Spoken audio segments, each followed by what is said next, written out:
Born and raised in the motherland, chasing a better life. Story of an immigrant. Concrete pasture. Concrete pasture. And that's why I started asking about the surrogates. And he goes, let me be very honest with you. You're asking the right questions, but I don't have the answers for you. My parents, I would say they're, for the most part, traditional liberal. Like I grew up, my mom telling me whatever you wanted to do, will support you. I want to make sure that the way she's blessed me, I want to bless her. And how much is money? How much am I going to give her? I could sell all of my properties and give it to her. It still wasn't going to be enough to pay her for what she's done. So that's what we did. We filled in that gap. And then I had to soberly ask myself, do you think you failed at this? Because see what you put your body through. Hello, family. Welcome back to Concrete Pastures Podcast. I'm Nancy Mosbyl. For those of you joining us for the first time, this is a vibrant space dedicated to exploring the journeys of immigrants who have moved to new countries in search of greener pastures. Here we dive into a rich tapestry of experiences, sharing insightful stories and valuable lessons we've learned along the way. Our goal is to always give you a fresh perspective on immigrant journey, celebrating the resilience and determination it takes to start anew. Believe me, it is hard. And today, I am super excited. My sister is back. This is what, her third time. And aside from that, you all know we collaborate on so many things together on so many events, and oh my God, I'm so excited and honored to have her here. And it's night where she is. She's in Korea. Yes, she moved. And before we even get started, for those of you that have been following us, you listen to our content and you're not subscribing, we ask you to please subscribe and share these important stories with your family and friends. Who am I talking about? My girl, More Sibyl. She is a two-time award-winning podcaster, culture curator, and unapologetic storyteller who amplifies the lived experiences of Black people, Asians, and those who love them.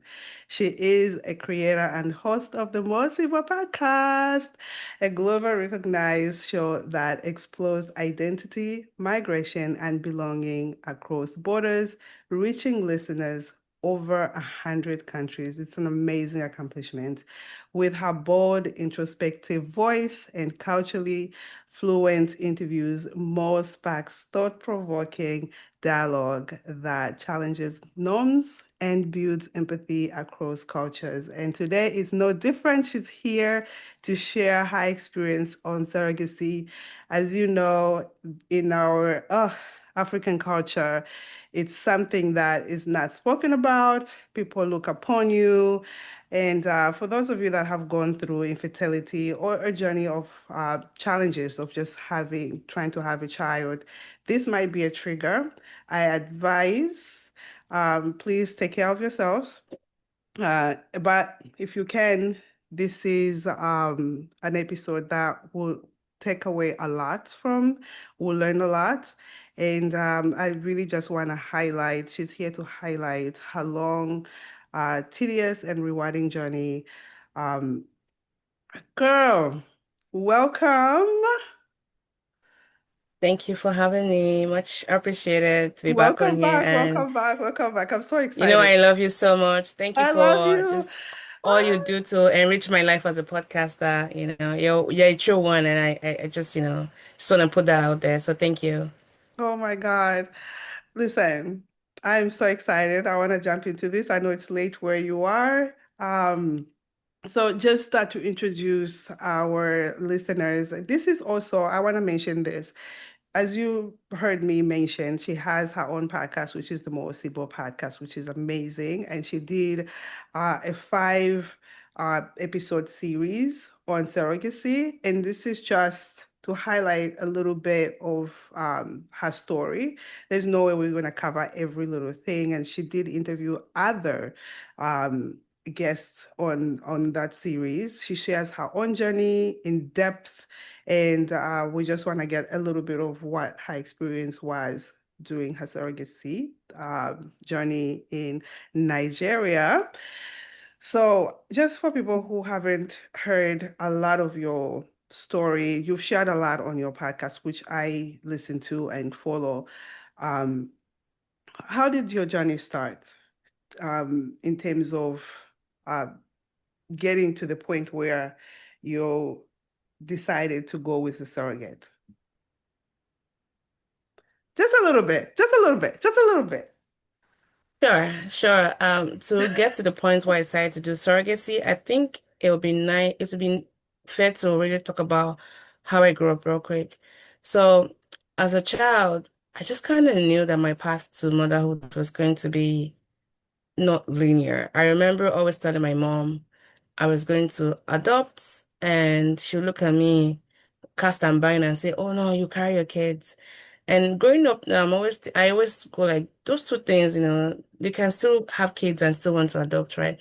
But of course, being an African mom, I don't fault her for the things she said or things I said. I really kind of knew. And so I was trained as a pharmacist. I worked in healthcare, practiced clinically as well. And for patients we had that were trying to conceive, I always had a special bond towards them. I just don't know. There was a way I naturally gravitated towards them. And even as a child, also, so I grew up in Lagos and we lived in communal settings. I picked it up quickly as a tender child. So whenever you get married, you'll be called Yawo, which means bride. And then a year or two later, once you have your child, they will call you Mama Ari, like Ari's mom. Now, if you didn't have kids, you will be perpetually called Iyawo, which you were always a bride. And I could pick the nuances because the Yawos were usually, sad. Just people kind of would call them, yeah, when I come to eat rice, Yawo, Yawo. Yawo in my area where people I really loved more. Like I just had this tenderness towards them. As if God kind of knew that my path was going to be that way. So I'd always known what it's like to live in shame before it came to my own doorstep. So Hmm. IVF, so I got married in my 20s. I got married super early. I got married when I was 24, 25. Did everything right. Um, and first 2 years before I got married, I had to undergo a major surgery around my ovaries because I had ovarian cyst. I woke up one day and I was in a lot of pain. I couldn't get out of bed. And before then, I had a clean bill of health. I remember whenever I would fill health forms and they'll ask how many surgeries have you had, I'll be like zero, and I was so proud of it. And so I woke up that day. I was in so much pain. I had to call my friend who was a nurse. She came all the way, got me some injections to make it, she said this should be helpful for you. And it didn't tide my pain. And by the time I went to the ER, they thought it was an appendix. They called the GI doctor. They're like, no, she needs to go for a consultation with the gynae. Anyways, I was diagnosed with ovarian cyst and the cyst had grown so big and wrapped around my ovaries like a torsion, which was so painful. I was throwing up.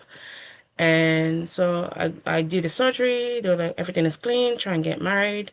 2 years later, I got married and moved to the US after I got married. And I didn't want to have kids right away because I was in grad school. So it was, I always told my husband, I'm going to wait 2 years. But after that, I started having symptoms again, and it was deja vu. Anyways, did surgeries, and then realized that our path will have to entail IVF, which I did a lot of that. So by the way, I I'm married to a physician, so it wasn't like we didn't know any of the things to do medically. We did everything we were supposed to do medically. And so yeah, and 10 years into marriage, realized that, okay, we've done so much, eggs extracted, used the last batch, went to Nigeria, tried IVF there and all that, and it just wasn't working. And we ended up having our first child through adoption. And I was good with that, she was going to be my only one until my husband was like, okay, do we try for surrogacy again? And I didn't want to even hear about that because for me, it was like a no-go area. It felt like, you know, why should we do it? And I sat with it for like 2 years.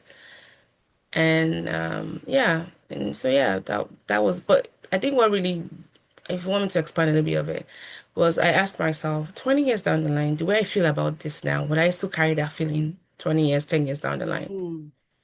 I'm like, okay, maybe probably not. Okay, then what is stopping you from doing it? But I had a lot of questions. I remember having to interview the doctors and I was asking a lot of questions and they would look at me like, Well, are you not the one needing surrogacy? Like you're interviewing us, like because my focus was always on the surrogate, Yeah, and because we didn't want to do it in the US because of the part, it was so expensive and it didn't make sense, too and it felt much. so, I don't know, too much, yeah, too much, and I'm like, I'm not that desperate, and not to. I know many people have come on your podcast talk about their stories around surrogacy. Every woman's path is honorable, but for my path, I couldn't justify spending that much, having to take out a second mortgage or put something on escrow to like you. I'm like, no, I'm not. So we decided to go back home. Well, we felt like we could be more in charge and curate that experience for us. And I would learn a lot along that path that, which we can talk about. But what really buttressed it for me was 20 years down the line, 10 years down the line, the way I feel about this now. Will I still hold that feeling? Probably not. So what I have right now is time, right? I have my energy. I have my youth, if we could put that in Yeah. quotation marks. And so that was what did it for me. And here we are. Oh my God. No, I love that. You actually talk about how you feel because a lot of us s- usually just stick to the feelings that we are feeling at that moment without realizing that maybe in 2 years from now, am I going to have these same feelings or 5 years from now down the line? I really love that. I think anybody going through this journey, that's something to look into. Like 10 years from now, how am I going to feel about this feeling that I'm feeling right now? But so continuing, so you decide to go to Nigeria to find a surrogacy. Yeah. How was that process? hmm How did you streamline and finally say, okay, this is the girl that we want to carry our child? So My first, okay, being in the healthcare profession, myself and my husband, we trained in Nigeria, so we knew so many people. We knew about the system, so that privilege came in very handy. So what we Nice. did was we narrowed it down to the top 10 doctors, like last facilities weren't to engage in. So the next step was to engage with them. And this was during COVID 2020. And by then, a lot of these hospitals were transitioning to virtual consultations, which was really, good for us. So we talked to them, and because we knew somebody who knew them, they treated my husband especially because again, Nigeria is still is a patriarchal society. They would defer to him a lot, even though I was the one, leading the competition because it's about me. But that's a story for another day if you want to explore that. And so we'd talk to them, and I had questions. Now the physician we eventually went with, he doesn't even have as at then he didn't have the stats that would make this like a winner, you know. Um, he didn't have the 90 something percent. Remember that by this point I was 10 years into IVF. Like I'd done IVF. Yeah. I've done more than 10 surgeries as well. So I wasn't new to desperation. I wasn't new to exploring, talking to physicians. I had hospital fatigue, anxiety, depression, so many things. And I wasn't also I didn't have a great experience interfacing the healthcare system anywhere, both in Nigeria and the US. Mm. Being female and having gynecological issues and being gynecology is the field that is predominantly male dominated, they still don't get it.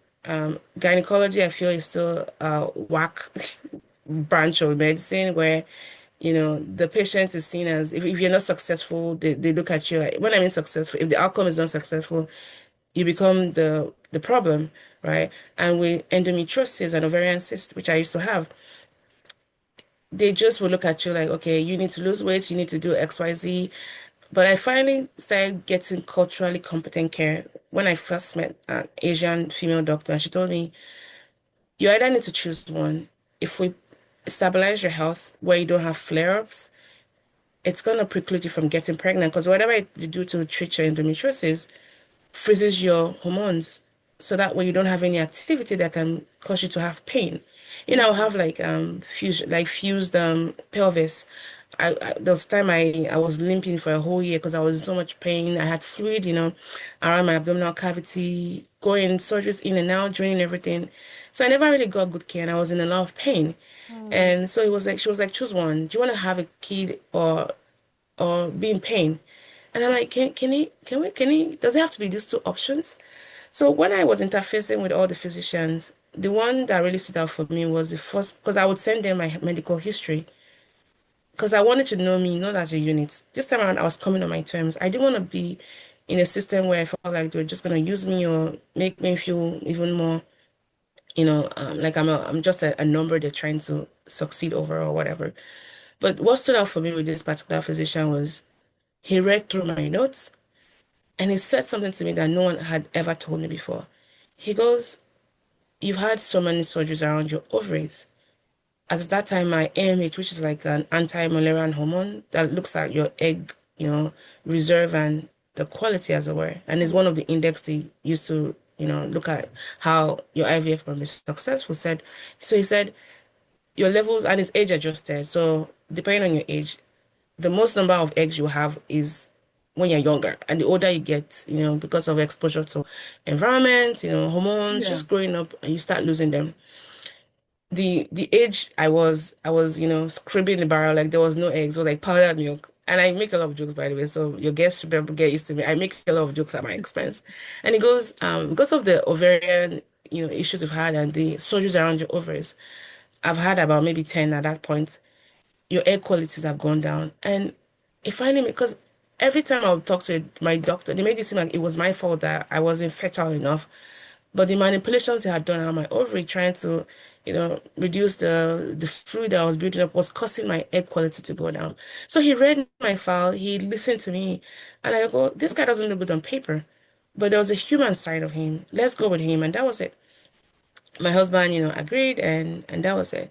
And we went to Nigeria, visited his facilities, sat down, just to have an idea of what surrogacy was going to entail. And this was 2021, 2020, 2020, no, 2021, sorry, so that's 4 years ago. And we sat down, we had a conversation, and that's why I started asking about the surrogates. And he goes, let me be very honest with you. You're asking the right questions, but I don't have the answers for you. Unfortunately, in Nigeria, these things you're asking for, we cannot implement them. I'm like, why? So I had questions about how much you're gonna get out of it, Hmm. the surrogates themselves. Any you guys provide mental health services? Do they know their rights? Can they choose what kind of birthing plans? All those things. They're like, no, no, no, no, no. Do we get to know them? Do we get to? Because my idea of surrogacy is honor this woman. Like she's gonna be part of my family tree Yeah. for the rest of my life because she's made something happen that even with my knowledge, with my wealth, with my privilege, I couldn't make it happen for me. This person can't just be an unknown identity. I want to honor her. They're like, we're sorry, in Nigeria it's not done. And it's to protect you as well as commissioning parents. Because some surrogates might take advantage of the, commissioning parents, extort money from them. They even know that you're this caring, they might. So this is what we do to protect you. So I could see the good in that, but he still didn't stay with me. So after we left that place, I decided I wasn't going to do it. So I took like another 2 years to kind of think it through. Because again, it wasn't just about control C and control V.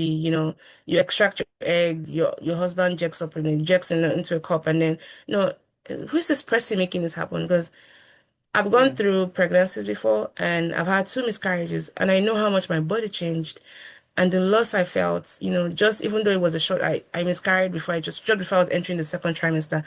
But I know how my body changed, the carefulness I carried my body with. So you're telling me that after 9 months, this person doesn't get to be a part of this anymore. So there's so many questions, but unfortunately our hands were tied. And so yeah, I think for me in choosing, so to answer your question, I didn't get to really know the surrogate like I wanted to, but I had a means to work around that. So if you want them to talk more about that, I can do that. But because of the society, again, being in Nigeria, it hasn't changed much, by the way. It's the surrogacy that is done is not the way you compare it to the UK where you can pay and you have to know your surrogate because you can't pay money. So it has to be a known interaction. But in Nigeria, just because of abuse and all that, they don't want you knowing them. So unfortunately, I couldn't do that. Oh, wow. Oh my Mm. gosh. Um, so After you asked all your questions, the girl gets pregnant. How are you interacting with your surrogate, or is everything through the doctor? Okay, so there are many ways you can do this. When we've gone through surrogacy twice. The first time, we did it, we had twins, so the surrogate was moving along. It was everything was done through the doctor's office Mm. because that was what they had recommended. I remember I was in Costa Rica then. This was 2022, 2023, 2022. I think. I was in Costa Rica on vacation. He called me and was like, okay, he needs to talk to me. Um, we've paid for all the services and all that, but unfortunately, the way the surrogacy model is the way they do like house helps in Nigeria and what they call omodo. So there's a agent who takes the money and they dole out a percentage to the surrogate. Oh, okay. Unfortunately, some agencies don't do a good job, right? They don't pass on the bulk of the money to the surrogate, which got me very livid because I'm like, the surrogate are the people making this magic happen. You should, kiss the floor they walk on. Like, you should compensate. Like, there's no amount of money you can pay me to do that for somebody. Mm-hmm. Mm-hmm. There's just because of just how emotionally wired I get too attached to things, not even talk about babies. Like, and so for someone to want to do surrogacy, like, there are special breeds of people. We can't just, yeah, how much are you going to pay them? And even the money you're paying to these people, they're not giving them to the surrogate. So my physician was telling me that there were some times that I would have to give money out of his own pocket so that surrogates could feed whenever they came to the hospital for their antenatal checkup. That broke my heart. So he goes, "Do you mind just sharing an extra amount of money every month? And I will make sure that it goes directly to the, you know, to the Surrogate. surrogate." I'm like, Uh, How much are you talking about?" He said, "Oh, he mentioned the price." I'm like, "I can do a little bit more than that. Like, that's fine." So we started doing that. And so she would come for her clinic. They would send us a report. We set up a WhatsApp chat with the nurse. So the nurse was a point of contact between us and the surrogate. mm. And at 14 weeks, she was supposed to go get a scan, and she went to the doctor's office for us, did a radiographer for the scan, but there was nobody around, so they rescheduled her, and they didn't call her back on time. By the time she went back, she had lost one of the babies. And so I think baby B was gone, but we're holding on to hope that baby A was gonna be good. Yeah. And they were trying to monitor everything, the HCG, the scans. By the time she went back again, both the kids had, passed on. And I thought I had gone through grief. I thought, Um, many years of, because I've gotten pregnant twice, but I've had several IVF rounds. And each of those rounds, think of them as going through pregnancy because the expectations are still quite as heavy.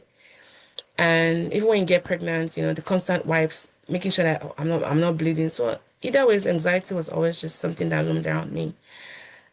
I won't lie to you that there was a grief I felt when I heard this. Like, I broke down and like, I thought I was done. I thought I couldn't cry anymore. And it broke my heart in many ways. One, of course, losing the babies at 14 weeks, unexplained, just gone. And knowing that at this stage, it's not just because when I got pregnant and I lost my babies, they were early enough that it was just, it was spontaneous abortion, I just passed them out. I didn't have to, even by the time I went to my ultrasound, everything had evacuated. I didn't have to do any, dilatation and cartilage. yeah. But at 14 weeks, two kids, two babies, you're having to go through a major surgery to get those things out. So you're not, susceptible to sepsis. And knowing that people who do surrogates in Nigeria are people that are already on the low socioeconomic status. Majority of them are not doing it because they want to do it. They do it because they have to do it. Yeah. So there's also that exploitation. Yes, so we were part of that exploitative culture. And I can say that, I haven't gone to surrogacy. So, and if you've lost kids, if you've lost a pregnancy or had that happen to you, you're automatically excluded from future ones. So this person's source of income just terminated that way. And so I had to write a letter to her that I had the notes passed on to her. One, I don't blame you. And I remember, talking to a couple of people, they're like, oh, maybe she did something to make the baby. I'm like, you know what? I would never go that route. To blame another woman for that loss, I would never, like, no matter how much you're inserting the idea, I would never. So I let her know, I don't blame you. I don't I don't blame you for anything. I want to thank you so much. You carried our treasure for this long, and please take care of yourself. I sent a little bit of money, and I still pray for her every now and then. So that was my first time in surrogacy, and that anxiety stayed with me for so long, and I didn't know how bad it was until we tried it again the other year. So we realized that there were so many gaps. Not having that relationship with the surrogate, knowing what she was doing, how she was doing, not what she was doing, how she was Yeah. doing, and filling in the gaps. I decided to fill that gap. I remember my friend Tammy. Shout out to her, by the way, in the UK, the same Tammy that made me start my podcast. She was like, "You need to talk to Bosolami, who's a nurse." Bosolami had gone through. She's a facility nurse. She's gone through all the IVF systems. She knows all the doctors, all the hospitals. Mm. They talk to Bosolami to help you. And I know Bosalami. We went to the same university together with Timmy, and we're in the same Christian fellowship. And so Bosala was like, okay, this is what we need to do. She set up we met her, she introduced me to a midwife called Vicky. So Vicky was going to take charge. I'd met Vicky before through my doctor's office. And so Vicky became our surrogate to the surrogate. So again, the rule was in place that we couldn't know the surrogate directly. That's fine. I'm not gonna break your little rules, even though I think it's BS. But how about I hire somebody on my term, on my dime, who becomes my surrogate? So Yeah. Vicky became I'm gonna call my surrogate Jane. That's not her name. Vicky and Jane became buddies. So Vicky did like a whole intake of Jane's life, her kids, how old they were, how old she is, her plans, all those kind of things that I wanted to know to make sure that this person is just a carrier, a gestational carrier. I want to make sure that the way she's blessed me, I want to bless her. And how much is money? How much am I going to give her? I could sell all of my properties and give it to her. It still wasn't going to be enough to pay Yeah. her for what she's done. So that's what we did. We filled in that gap. We got to know her. We set up a WhatsApp chat with myself, my husband, Vicky, and Bosolami. And Vicky and Jane had their own relationship. So every time Jane would need to go to the doctor's office, Vicky would go get her at home. They would go on a cab. We helped with housing. And in Nigeria, housing was you had to pay your contract for 2 years. We helped with housing. She needed a cervical pillow. We did it for her.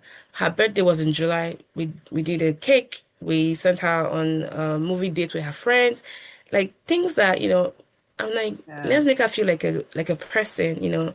This is beyond her just being pregnant. And Yeah. every time she go for appointments, Vicky would send us her reports. And I remember having to always scroll through the messages and go to the report because at 14 weeks when we lost the first set of pregnancies, the anxiety, like what's going on. And by the time we would wake up in US, it was already morning. It was already by the time it was morning in the US, it was already late evening in Nigeria. Yeah. So Vicky and Bosolami would have chatted, and I would be like, oh my God, I hope she's okay. I hope the baby's okay. I hope Jane is okay. So that was that anxiety that just kept looming over and over again. But that's how we bypassed it. We created a robust system that supported Jane, even beyond her pregnancy. Again, I'm not one that I want to just touch and go. And I can talk more about that. Things we did. We exploited the system. Unfortunately, there are no surrogacy laws in Nigeria to support the surrogate. But I wanted to make it very human centered. And my goal was that if my child, my son, who came through the surrogate, were to ask me about my goal is multi faceted. One is to do right by God, right? And two is to like, come up with a model that can serve as something that can change the laws of surrogacy in Nigeria. We need to make it surrogate centered. And three is to do right by the surrogates, right? In the sense of she can know that she met this person and her life changed, right? As much as she's changed my life, I want her to always feel that impact. And if it's just a little thing here and there, that's fine by me. We got her therapy sessions. That's something no doctor had done. They never talked about. We did that on our own time. Um, After she was done with the surrogacy, we put her on a business plan to fund her business, so that way she wouldn't need to go do surrogates again. Sorry, she wouldn't need to be a surrogate again, because most of them don't get money to sustain them, you know. So it's almost like I'm thinking like gambling in a way, thinking you Mm. can get out of it. But by the time they pay their family members and all that, they don't have a lot of money, and their body, you're putting your body at so much risk, you know. So yeah, we still keep in touch with her through Vicky. We still asked about her, how she's doing, you know, and her kids, you know, send some gifts here and there every now and then. So yeah, that's just how we bypass the system, even though it was still exploitation as it were. Yeah. Wow. No, that's very, the thing is, it's so touching to me, um, being that you just saw what it was, the system for what it was, and took action Mhm. upon yourself to this woman is not just a body it's not like a vessel that's just going to carry my child. This is a human being with a family, and I want to make sure that you guys together with your husband, let's take care of her and to make sure that even after she gives us our child, she's taken care of Yeah. for a long time. And I pray that the rules truly change because there's so many women around Africa that those that need these services, um, but they're not able to do these things. First of all, it's taboo to talk about it. You're looked upon as a Yeah. woman, and there's like so much stigma around it. But there's so many women with so many complications. You explaining your cis, I had those issues. I only found out about those issues Mm. when I started my Mm. pregnancy journey. Because when you're not trying to get pregnant, you're not Well, really checking yourself, having sonograms and all. You're not doing all of those no, no. up until you start the journey of, okay, I want to get pregnant. And then you start to find out these complications. And no one is really talking about it. And I'm glad that you were explaining all of the complications that you went through because I can relate to those complications. The bleeding heavy, Mm. and back home is taken as it's very Girl. normal and yeah, it's fine, you'll be fine. But it's not normal. It's very, very it's a disease that need to be taken care of, and for a lot of women, they end up not being able to conceive. Um, so having said that, actually, with the stigma around, how did your family take it that you guys were going through this journey? Mm. So, good question. I come from, so I can talk about my family and maybe a little bit about my husband's family because I feel like that's also his story to tell. Yeah, But for the most part, they're very supportive. My parents were one that never forced their will on us, you know, whatever I wanted to study in university. And my parents, I would say they're, for the most part, traditional liberal. Like I grew up, my mom telling me whatever you wanted to do will support you. You know, those were the kind of parents that I had. Of nice. course, the idea of surrogacy was something that was unusual for them, right? And their lack of excitement about it came from just initial excitement about it came from not understanding it. Mm-hmm. But remember, by then, we're almost like 10, 12 year of marriage already, right? And so when I just explained what it entailed, my dad was like, okay. He was like, say no, like, that's fine. And that was it. And in talking to them, it wasn't like I was seeking their express permission, because Mm-hmm. again, myself and my husband had talked about it. But knowing that family lines, names, those are heavy nuances in our culture, right? Um, to bring somebody home and give them your name, it has a lot of implication.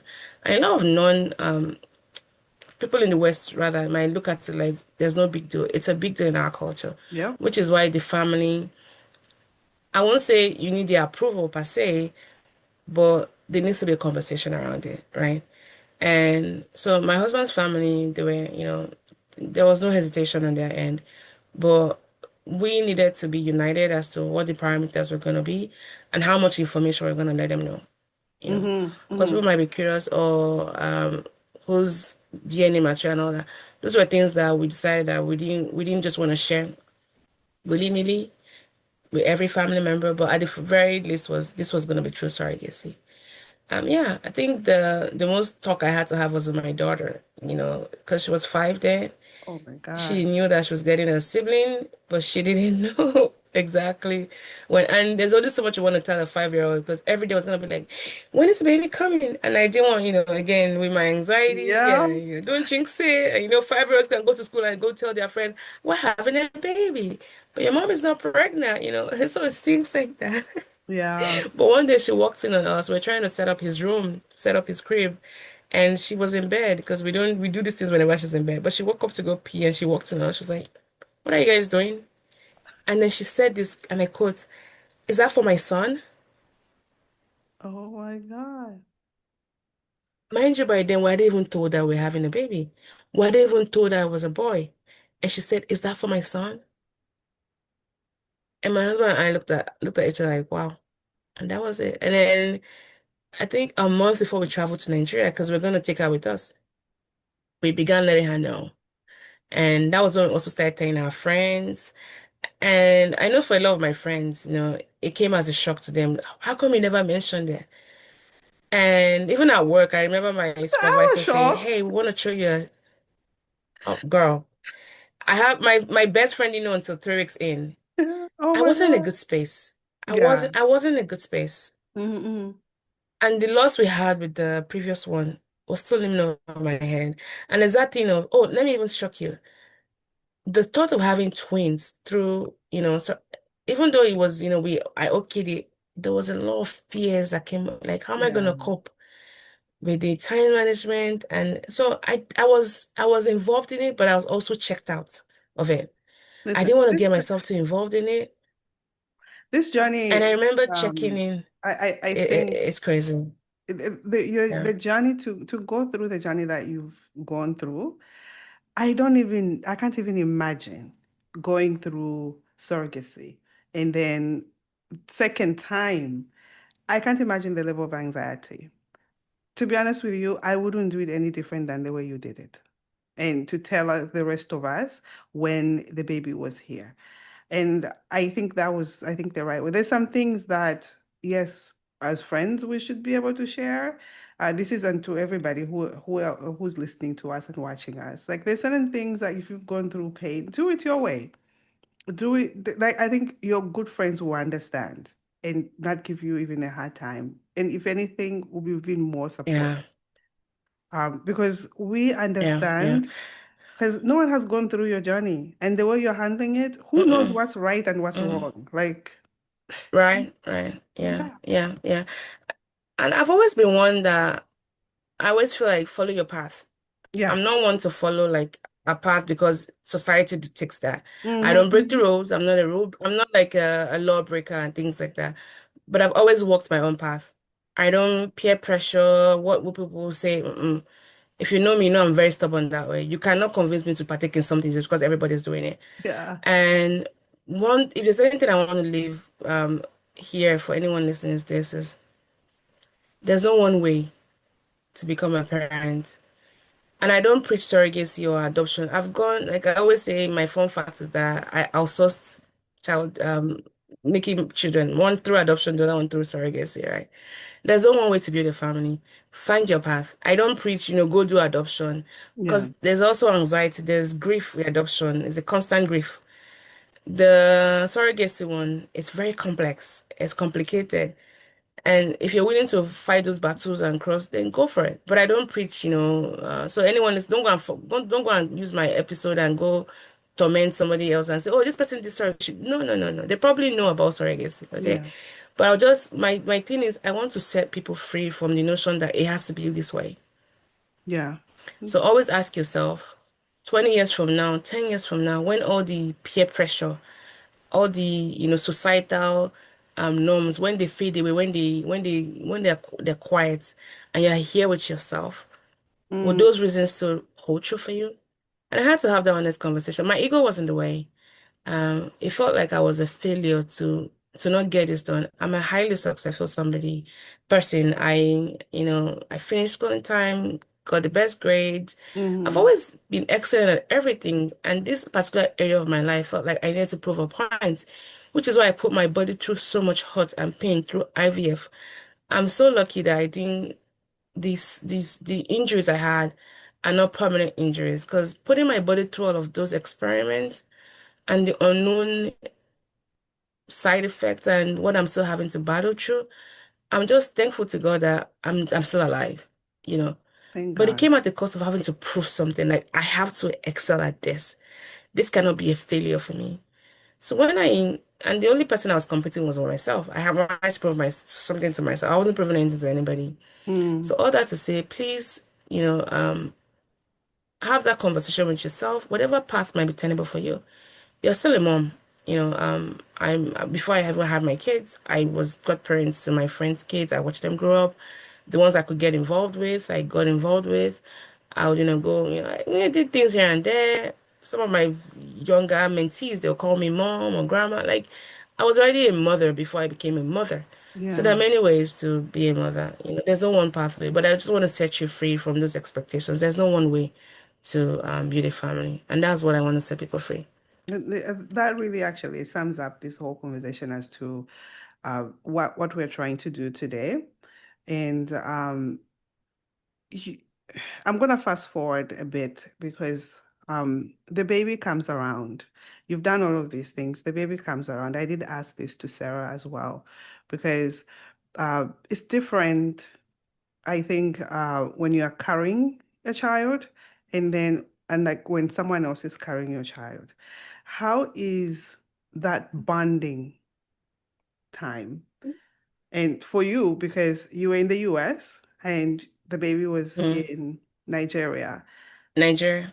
Mm. how was that bonding time? How was it? Good question. So just before he just turned one, by the way, he's lived on three continents, It's so adorable. Nigeria, US, and now South Korea. Yeah, he's so sweet. So when we're in Nigeria, when we just had him, nothing really prepares you for bonding. It doesn't, for me, okay, I'm different. I'm more of the out of sight, out of mind, you know. And for a baby, and babies are funny, they don't have a personality. It's just this adorable blob of sweat, tears, and baby Love. powder. Mhm. And so it wasn't instant for me. And I came with a lot of baggage, the anxiety, the trauma, and my own personal trauma and things I'd gone through. I couldn't feel joy, which is so funny because we named our son Joy, right? It was something I was lacking. I didn't feel joyful about it. I wasn't sad. I just didn't feel joyful about it. Like something was just in my heart holding, because of what I'd gone through. And I remember looking at my daughter. There's this video of her just, doing that to him and holding him, and I'll look at her to feel something. So she became my surrogate, feeling to myself. It's like I was living vicariously through her to feel something. And that started touching my heart a little bit. And also being in Nigeria, we stayed in the family house. My mom was there.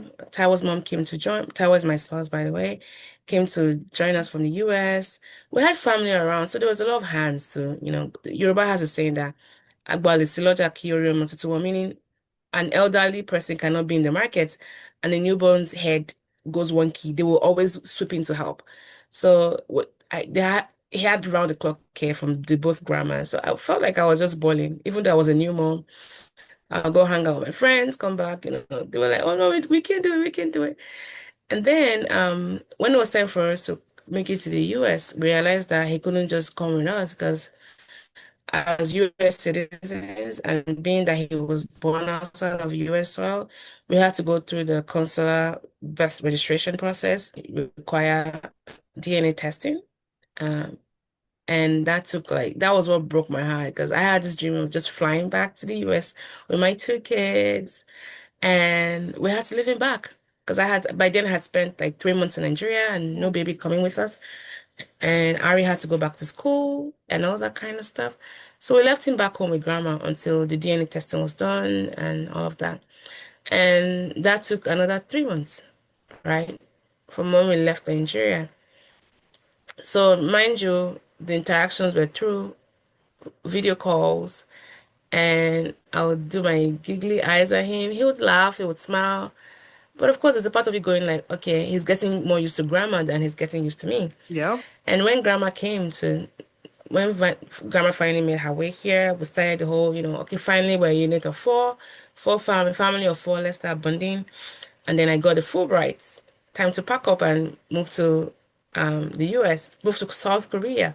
Mhm. And so my mom had to go back to Nigeria because she had to sort out her Korean long-term visa.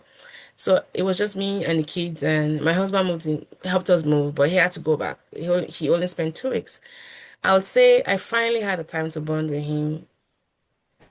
It was up to I had like a period of a month and some weeks, and those times were trying. I was in a new country, trying to settle down, and I had a nearly 9 month old who wanted to be fed and became like a single mom of two in a new country, a country that I've always wanted to come to, and now it's Yeah. been hijacked by these two kids. So we've had our time to bond, and I know it's a question for so many people. How do you bond with a child? Don't force it. Acknowledge the awkwardness. I'm very honest with myself. I didn't think it was going to be magical, and I came with baggages. But there's something about kids is that they love on you. They don't know about your baggage. They see who you are, a Mhm. ready caregiver. You're giving me food. You're playing with me. Yes, kids don't require a lot, you know. And also seeing my daughter always so excited about she calls him Baba, by the way, about her brother, Baba, Baba, Baba. So again, I always go to her whenever I was stressed, she was always just happy to help out. And that process took time, but take your time. To any woman listening to this, yes, it wasn't instantaneous for me, and I've been very, very honest about not having joy around my child. Not because I wasn't joyful, I just didn't feel anything. Maybe I was waiting for the feelings to come, but it took time. And give yourself that time. And I mean, I see him every day, and I love him so much. Like I can't even imagine life without him. I'm seeing his personality come through as a 1 year old, active, energetic boy, and he's so cute. I don't even think a lot about the surrogate, how we got here. You know, the same way my daughter, when we got her through adoption, it took a 2 year period of fostering her. I don't think about her being an adopted child. The Yeah. same way I don't see my son as being through surrogacy. They're family now, and every now and then I might think about it, but I'm not interacting through that lens every time I see them. I think about their immediate needs. Okay, he's crying. Okay, he needs this, he needs that. Oh, I should do this, I should do that. It's things like that. We're just like a normal family now. And even for your question, I probably wouldn't have thought about, So again, give yourself time to any woman. Let me set you free by saying it might not be instantaneous for you, but that's okay. Heck, some women go through pregnancy, have the kids, they have postpartum depression, and they're not able to be in that moment with their child. So think of it that way. Your postpartum, depression might take years, and that's okay. That's normal. Give it time. And if it's not getting anywhere where you want it to be, talk to people. You'd be so surprised how many people feel this way about their kids. They Yeah. love them, but they just cannot, it's not clicking yet. And that's okay. We need to normalize that. So No, we yeah. definitely do. You bring in a really good point. We need to free a lot of women from feeling guilty that once you have a baby, you should be, oh my God, extremely excited. Like I'll share a little bit of my story because you just reminded me of what I went through with my son. My daughter, it was a bit easier with my son. I was going through life, and my relationship with my husband was not where it was supposed to be. And then a baby Mm, came into that mm, mix. And I remember I tried to breastfeed my son. and I was looking forward to doing it. They helped me in the hospital. Everything was hurting. I got home. I had Mm, the most expensive machine that could pump your boobs and, get this milk out and whatever. I tried it. I was in so much pain. I tried it, I think, yeah, almost a month. I was done. I was angry. I was just like, I looked at my son. I was just like, okay, I love my son, but I do not want to do this whole thing. Of course, I was seeing myself right. very angry and almost detaching myself from him because I was big. I couldn't fit Mm, anything. Everything was just making me angry. Nothing was really giving me that joy that I think for a lot of people expect you should be joyful. Like I had that I think with right, my first right. with my daughter, but when my second child Mm, came around, it wasn't so easy to find that joy. Just to right. add to what you're saying, I think we should give ourselves a lot of grace, no matter how your child comes around. I think we all go through a lot of Mm, feelings, the unexplained feelings. Sometimes it's okay not to find words, because we always want to find words to each feeling. And when you're going through a certain yeah, situation for the first time in life, it's very hard to find words to it. And that's my go-to. mm, Because for me, I always wanted to find something. It's like, okay, how does this feel? I need words for this. And for a lot of people, they want to really find an explanation as to how they are feeling. It's okay not to know. It's okay. And yes, yes, go yes, through yes. your journey in that way. Um, how has this Yeah, yeah. changed your relationship with your husband? Because we're talking about you, the kids, and how is your dynamic now with your husband, with your parenting in Korea, and Mm, you. one day at a time, right? Yeah. Again, he probably will have his own story to tell No, no, of course. about his from my own perspective. I think it's very hard for him. You know, we went through all this whole thing with surrogacy and then finally got the baby, but we couldn't bring the baby. Um, I stayed in Nigeria for 3 months. He could only stay for a month. Mm. And then the baby was here in April, we're out of August, and having to see him just kids through, uh, I think about just how difficult it is for him. So when the Fulbright, like most things in life, right, it's an opportunity cost. And so I don't take it for granted, the opportunities that have had to be made for me to be here. Yeah. But one thing I would say is that when it comes to, because I mean, our daughter being older, she knows daddy, right? So we talk almost every day, we do video calls, Yeah. and we're sync as to, maybe if we're trying to work out through a particular behavior, like, daddy's gonna have, like, I'm gonna have to talk to daddy about that. We celebrate her wins together. Um, when she needs to be corrected on some things, we do that together. So we're united on that as much as we can be, given that he's far away from home, from here. Yeah. Now, for our son, there's some things my husband was like, there's some call outs he does for him, and the anytime he calls him out, like there's a sound he makes, and my son just, he just comes crawling, "Ah, dad," like, so they have Oh. their little banter going, and he has that, you can see his face just lights up when he's on the screen, and he's because he's trying to, like, kiss and, almost like going to the phone and get him out of there. And so I see that going through every day when they talk. So there's that recognition, and there's some songs he sings to him. He made up some songs. Even as a baby, he would sing to him. So yeah, they have that relationship going on. But it's hard for him, I would Beautiful. say. But I think for both of us, again, it's just one day at a time, and knowing that this is not permanent, and it's an opportunity also for my kids to experience more, for my daughter to have this, cross-cultural experience that most of our peers would never get to have. So Yeah. trying to make it as net possible as possible.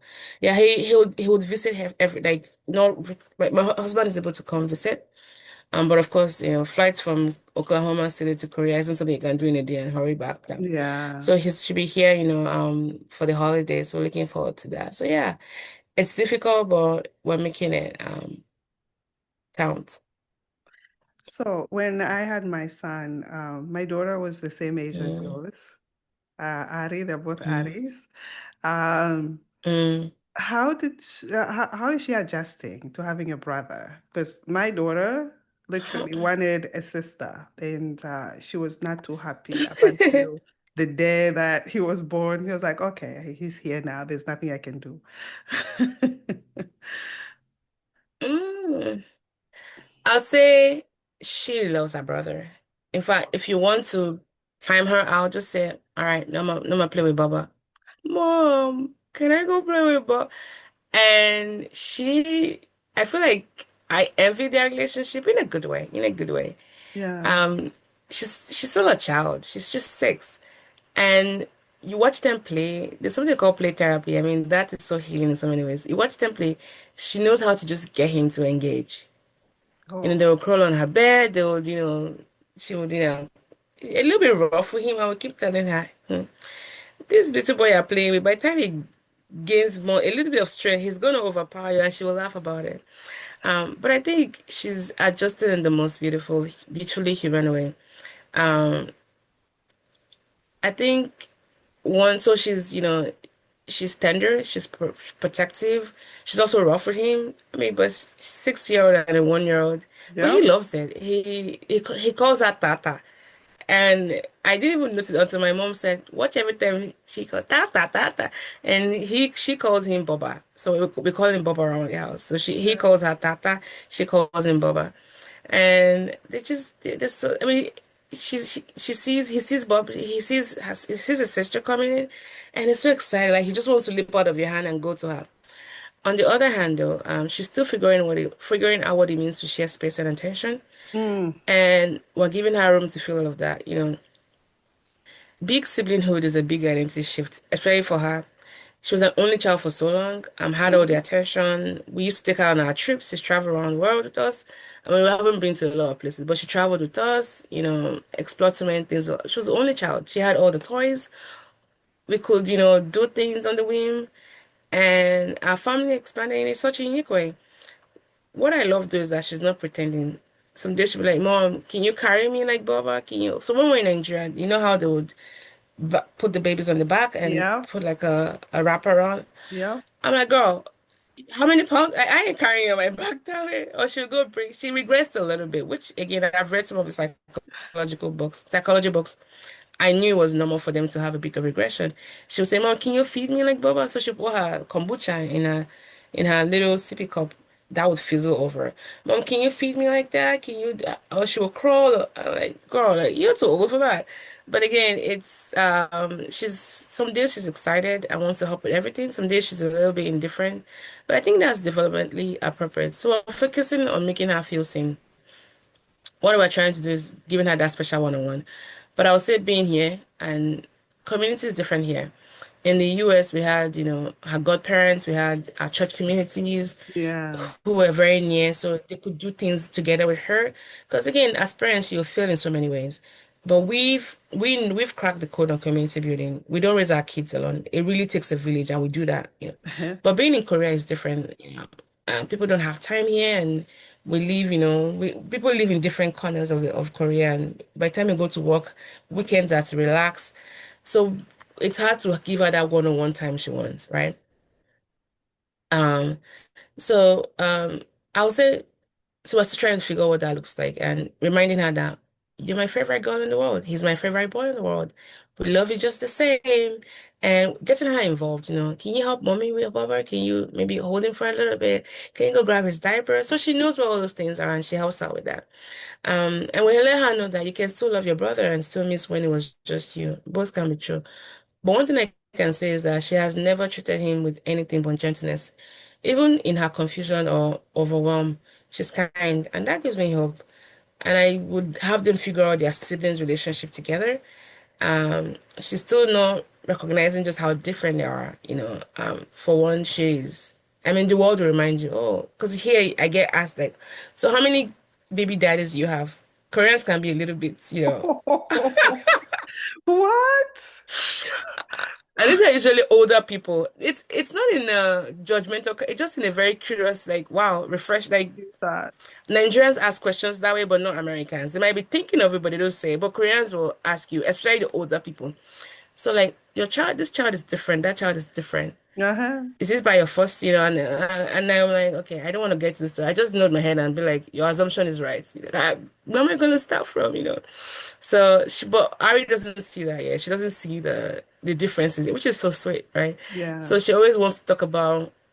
So when we explained the surrogacy, we had to get her a book from Amazon, and talked about a baby growing up in another tummy. In explaining to her about her adoption, I always tell her you have two moms, your first mom and your forever mom. Your first mom carried you in her stomach, but your forever mom carried you in her heart. So she always tell her friend, my mommy carried me in her heart. And she would talk about her heart. But then we talk about her brother, like he was grown in another mom. So again, it's very complicated. Mhm. But she doesn't see the difference here as far as the color. She's half white, Yeah. half, she's mixed. My daughter's mixed. My Yeah. son is, very African. But she doesn't see that different. That's my brother. And she talks to everybody about her brother, about her brother. They know about her brother. He just turned one. My brother just turned one. My brother just turned one. It's my brother's birthday. Everybody like, that's my brother. He's tall. He plays with me. Like she's excited. So yeah, watching her step into that role, like her firstborn daughters, I mean your daughter, I'm sure you can tell. There's something about them. There's something They're about mini them. They're mothers. so whew. And I'm a firstborn daughter as well. So seeing her just do that and take that pridefully, I'm like almost like watching myself in a different kind of way. So yeah, she's doing amazing and I'm so proud of her. So Ari, if you ever get to listen to this, I love you and I'm so proud of you.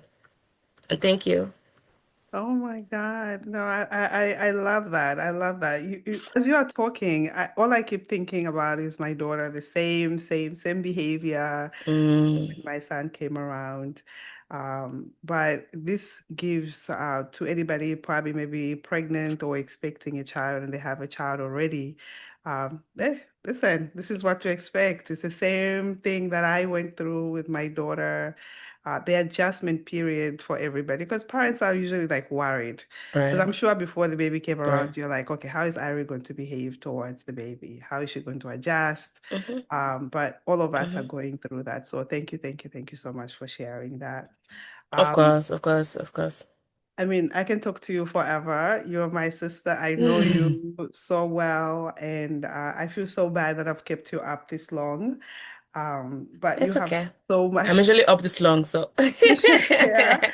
Um, but I want to find out, like, what advice do you have to anybody who's looking to have surrogacy, especially in Africa, Nigeria, or just mm, Africa itself? Because here in the US, I mean, the rules are different.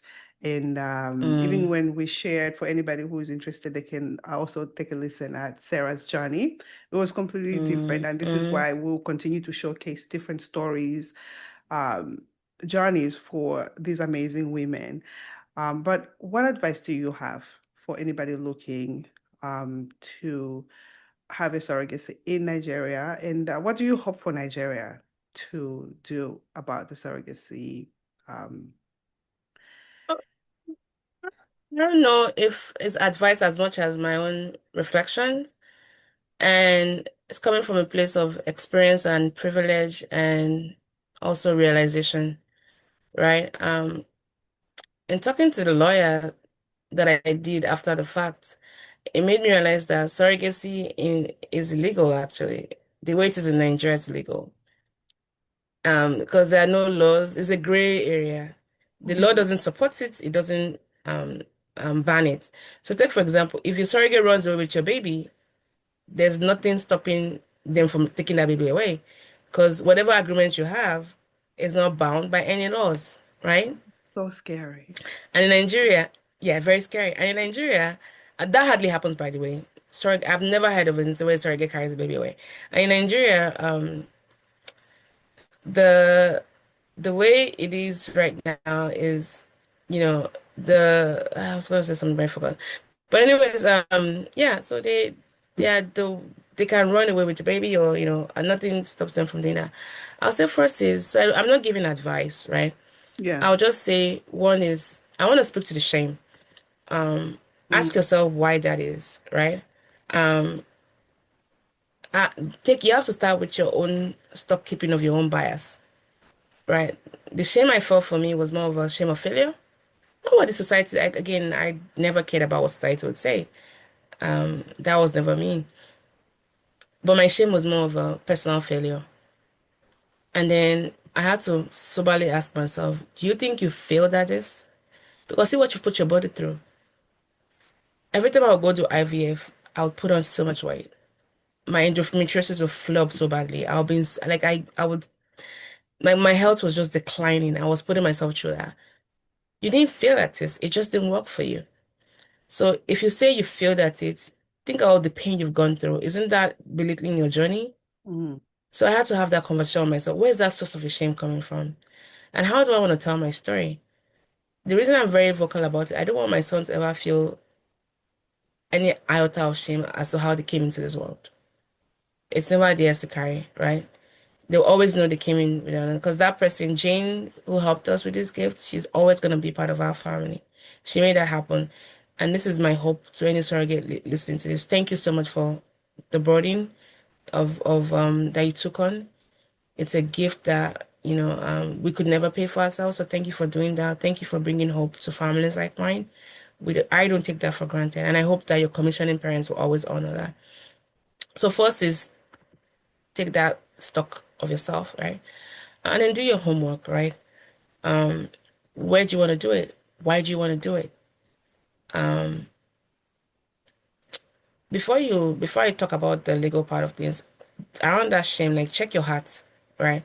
Because surrogates will expose every part of you, your fears, your grief, your expectations, your resilience. If you are doing it because of pressure from family or what people will say or the society, stop. Actually, take a pause, reconsider.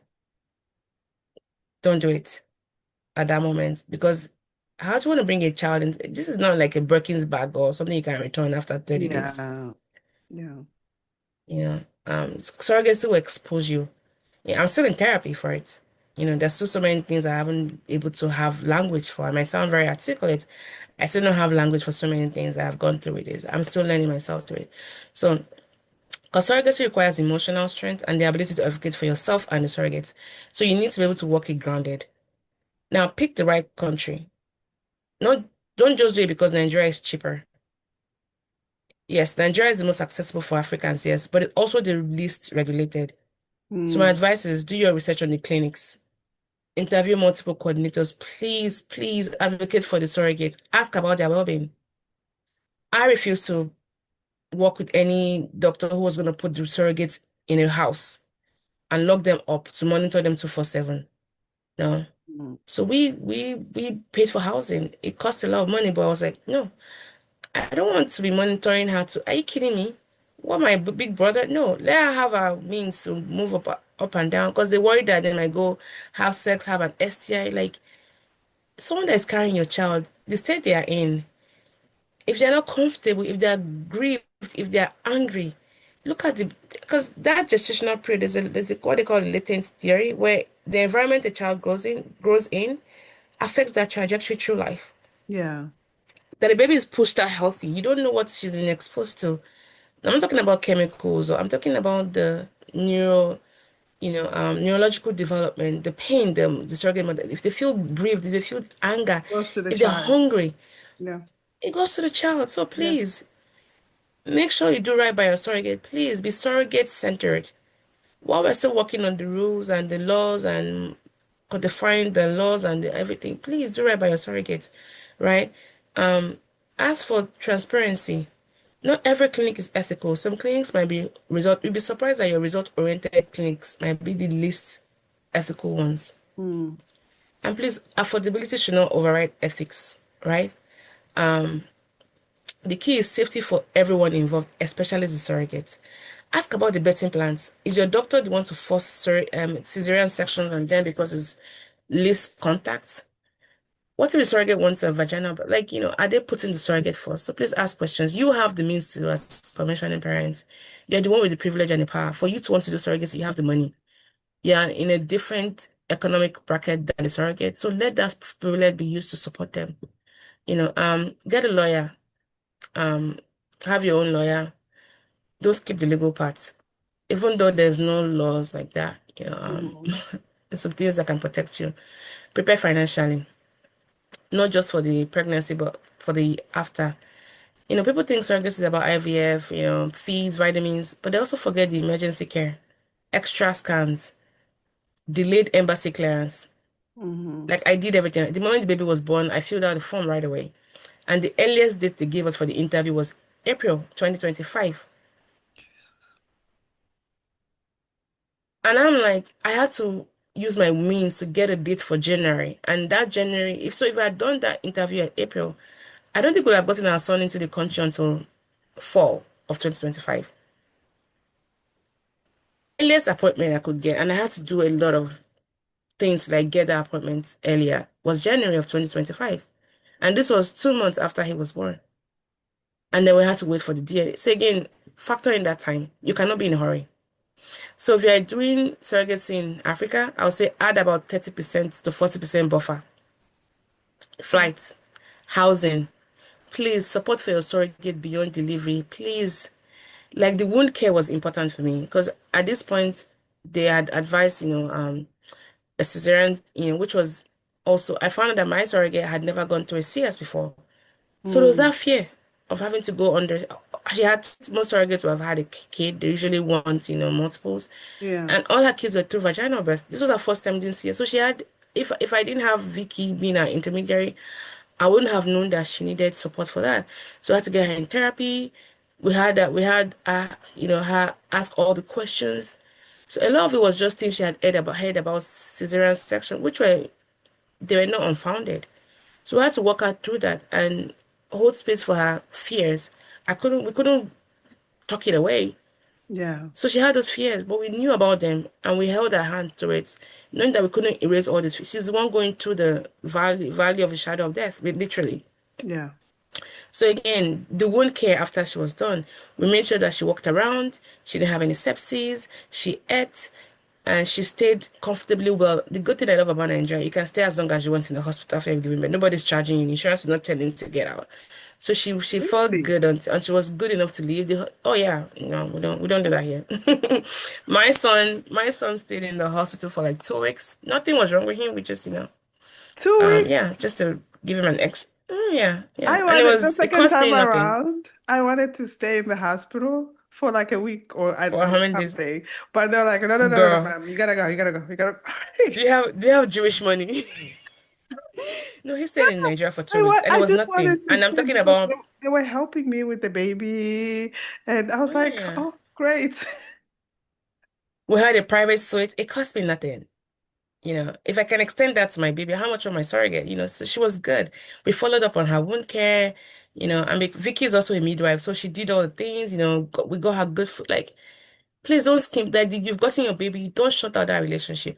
As long as within your power, use your means to make sure you're advocating for the surrogates. And please protect the surrogate. She's not your employee. She's your partner. We must, as Africans, be honest, many surrogates come from economically vulnerable backgrounds. Yeah. So that creates power imbalance, which is why I said we exploited the system. So your duty is that she has psychological support. We paid for therapy. Now, therapy isn't cheap in Nigeria, by the way. No, there's no insurance cover for it. And we Mm-hmm. got a very good one. You know, she receives medical care outside of, that was cost cutting. She's treated with dignity. She's not pressured. So you cannot claim moral integrity if your child is born to someone who has been exploited. I want Jane to always remember that we touched her life and she would never forget us. That was one of my goals. And I mentioned that.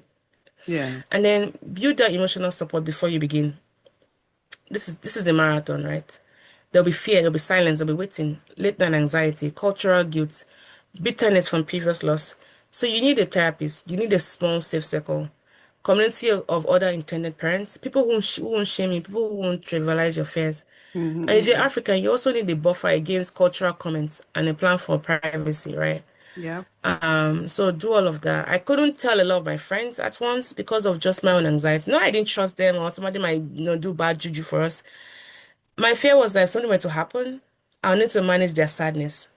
And as someone who feels a lot, I'll be sad if somebody was sad because I was sad. That Yeah. was my reasoning. It wasn't that I didn't trust. I have great friends. And so they understood when they finally had 3 weeks before the baby was due. Heck, some didn't hear until the baby was born. Yeah. Oh, we didn't know you're pregnant, but they were happy but they understood where I was coming from. They knew that I wasn't doing it out of spite. Mm-hmm. Also, respect your own grief, right? Even if you fully embrace surrogacy, you still need to grieve that dream of carrying. I may never know what it's like to have a baby come through my birth canal. And I grieve that every now and then. There's some grief I can't even talk about on this podcast. Mm-hmm. I would grieve that every now and then. It will always be part of my story, but it's okay. It's okay. It doesn't make me less than. This is just my journey, and I've learned to embrace it, right? And um, and I also think that as Africans, this might be a generalization. Africans don't always allow that grief. We skip great straight to God has done it. Yes, God has done it, but when I think about carrying pregnancy, the magical thing for me was breastfeeding. Mm-hmm. Having to nurture a child through your, and I know maybe it's not a big, but for me, that was something that I'd always grieve that I never got to do. Mm-hmm. Now, when we had the surrogates, I could have gone through some clinical process to pump milk, but I just didn't want to do that. Yeah. You know. So again, grief doesn't disappear because your joy has arrived. So give yourself room to be human. Now, if you have kids, so I had a daughter, plan how you tell your child. I don't think surrogacy is anything to hide. It's nothing to hide, sorry. Um, you don't own you don't owe aunties explanation, but your child deserves the truth. So again, we did children's books. We had her ask questions as many times. We prepare her as much as we can. Mm-hmm. And also as Africans, you have to be prepared for cultural silence and stigma. When I made a post about it, most of the posts comments were, I don't care about. Most of them were overwhelmingly positive, but there were a couple that stood out to me. And for me, okay, fine, that's your opinion, right? I'm not here to change you. That's fine. Yeah. So many Africans will have those opinions and everything. Most of them are uninformed, some of them are harmful, and most are rooted in outdated beliefs. So prepare for judgment, unsolicited advice, invasive questions, ignorance about assisted reproduction. But also remember, you didn't choose, let me go do a surrogate. Let me go use a surrogate because why not?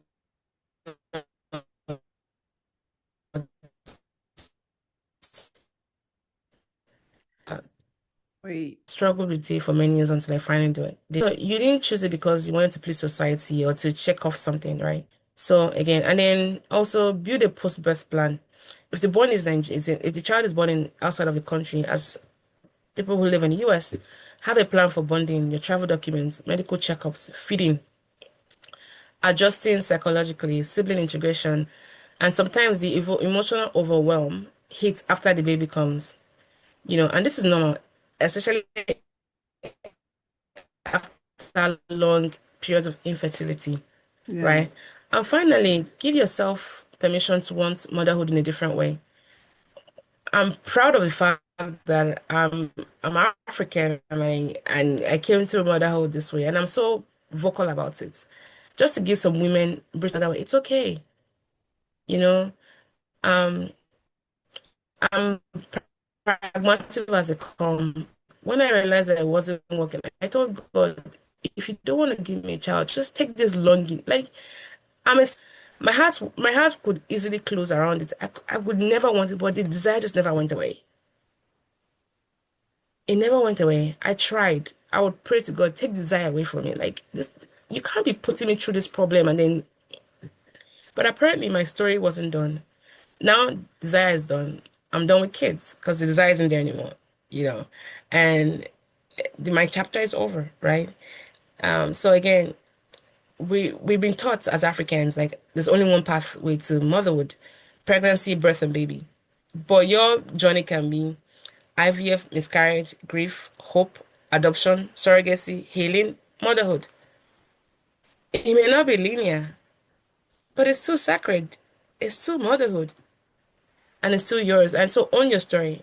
You might not have the luxury to come on the podcast like me and open your big mouth and talk about it. That's fine. Let me do that for you. More as your sister, as your a fellow African sister with the H at the end. I'm giving you permission to build your family the way that works best for you. And trust me, I wouldn't have it any other way. Going back now, someone else asked me, would you have would I have wanted to have your baby naturally? Probably not. This is my story, and it's opened my heart to lean into what it's like to suffer. I went through a lot. There are many nights that my pillows were soaked with tears. What people said to me, said about me, comments they made. I'd have had a miscarriage and someone said, "Oh, you look pregnant. When are you due?" "Oh, I'm not even pregnant, but I'm nursing like, endo belly." "Oh, how far along are you? Have you tried this? Have you tried that? Maybe you should pray more. Maybe you should do this more." And sometimes we're coming from people that were from our, Christian circles, right? So I know what it's like to enter a room and not feel like yourself, like there's something missing in your life because you can't just make this happen for you. I've gone through shame in so many skills. I can't even put into words, but I just want to say, I hope this sets you free to find your own path, whatever that might be for you. It's okay. It might be fostering, it might be surrogacy, it might be adoption, or it might just be, okay, I don't want to do this anymore. That's okay. Just find your path, but make sure it's not born out of pressure or out of shame. Why are you feeling shame about it? You didn't do that to yourself. Even if you did something to yourself that excluded you from having, find a way to metabolize that trauma and let it go. Okay? I hope this helps anyone listen to this to own their story and find the path that works best for them. Oh my God. Oh my God. Um, what a closing. To be honest, I don't even have anything to add except just to thank you for being so bold to be so giving of your story. Um, I think you are helping a lot of women around the world to give themselves grace, to forgive themselves. And I can't wait to hear what the women actually, you're freeing a lot of people. You're freeing a lot of people. So I'm really, really grateful for you, sis, for freeing people. Thank you, thank you, thank you for this. Um, how can we support you? Again, she's a podcaster, and her show is the More Sibyl Podcast. Please, please, please. She has amazing topics on her platform. It's amazing. She's been doing this longer than I have, and I've she's a mentor to me in a way that she didn't even know herself. Because even me talking to her, I'm learning as she's talking, and I give you your flowers. Your show is amazing, and two-time Thank winner you.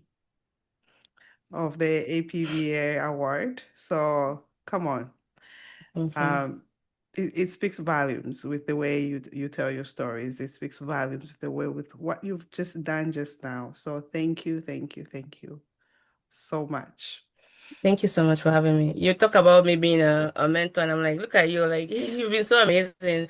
How to support? I mean, I have the Mosibyl podcast, but because of everything I've learned, began a consulting I say consulting liaison with my team. So Vicky that I mentioned and Busolami, and Nice, we are currently working with parents who are trying to go through surrogacy in Nigeria to make it more ethical. And nice. so everything I've learned, like the losses we had and the success we've had, we're doing like a boutique, holding hands of parents and again helping them get culturally competent therapy Yeah, before they embark on surrogacy and also as they're trying to work with clinics.